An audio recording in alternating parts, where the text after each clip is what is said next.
আছে সেই 10টা ইউনিয়নের ভিতরে খানপুর ইউনিয়নের শিক্ষা দীক্ষা এবং সামাজিক উন্নয়নটা অনেক পিছিয়ে। এই জিনিসটা বেশ উপলব্ধি করতাম এবং সেই উপলব্ধি থেকেই আমার মনে একটু আলোড়ন সৃষ্টি হয় যে এই সমস্ত শিক্ষামুখী সন্তানদেরকে লেখাপড়ার প্রতি উৎসাহ এবং আগ্রহ বৃদ্ধির লক্ষ্যে কোনো কিছু করা যায় কি না।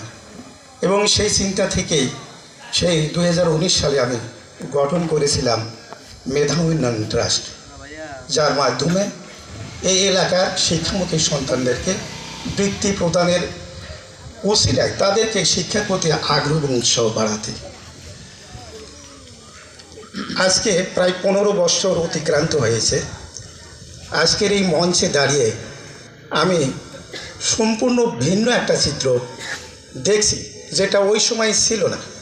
হাতে গোনা কিছু শিক্ষিত মানুষ ছিল, হাতে গোনা কিছু স্টুডেন্ট ছিল, কিন্তু আজকে সম্পূর্ণ আলাদা একটা পরিবেশ তৈরি হয়েছে। আমরা এতগুলা সন্তানদেরকে আমরা ক্রেশ প্রদান করলাম এখানে, এবং এই সমস্ত কার্যক্রমে বিভিন্ন সেবামূলক সংস্থা হয়তো কন্টিনিউ করে নাই, আমি জানতে পারি অনেক সময় আমাদের ইউনিয়নের অনেক সংস্থা সেবামূলক কিছু কাজ মাঝে মাঝে করে গেছেন, এবং আজকের এই খানপুর ইউনিয়ন সোনালী সংসদটা তার ভিতরে অন্যতম। এই প্রতিষ্ঠানের উদ্যোক্তা এবং তার সহযোগী যারা এর সাথে নিয়োজিত, আমি অনেক দিন থেকে এটা শুনি যে সোনালী সংসদ নামে একটা সংস্থা আছে, এবং শুধু এইটাই না, একটা স্বপ্নিলও একটা সংস্থা বোধহয় আছে যেটা আমাদের সাইফুল ইসলাম পরিচালনা করত, যেটা সোনালী সংসদের পরিচালক। আসলে সাইফুল ইসলামের প্রশংসা করে আমি তাকে খাটো করতে চাই না, তবে এমন একটা অনুষ্ঠানের আয়োজনের জন্য এবং সেখানে আমি এখানে অতিথি হিসেবে আসার জন্য নিজেকে খুব ধন্য মনে করছি। আসলে সম্মানিত উপস্থিতি, আমরা জানি জনক মনীষী বলেছিলেন যে দেশে গুণের কদর নাই সে দেশে জ্ঞানী জন্মাইতে বা গুণী জন্মাইতে পারে না। আসলে এই জ্ঞানী মানুষ তৈরি করতে হলে মানবিক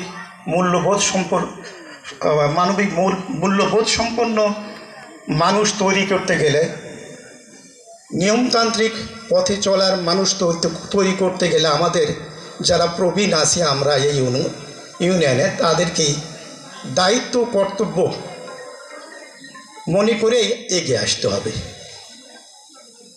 এবং যারা এখানকার শিক্ষার্থী যারা শিক্ষা গ্রহণ করছেন তাদেরও দায়িত্ব কর্তব্য কথা মনে করে তাদেরকে সামনে এগিয়ে যেতে হবে। তো এই কথা সত্য যে আমাদের এই যে শিক্ষামুখী চিন্তাভাবনা, শিক্ষার দিকে মানুষের অগ্রসরে গেলে আমরা নানা প্রতিকূল পরিবেশের সম্মুখীন হই। সেটা অর্থনৈতিক অনটনের কারণে, সামাজিক নানা প্রকার অস্থিতিশীলতার কারণে, এমনকি অভিভাবকদের দূরদর্শিতার কারণে, এবং সর্বোপরি শিক্ষার্থীদের অবহেলা এবং অমনোযোগিতার কারণেই আমরা আসলে প্রথম দিক থেকেই ঝরে পড়ে যাই, কারণ আমরা সেইভাবে অগ্রসর হতে পারি না এই সমস্ত সমস্যাকে কাটিয়ে।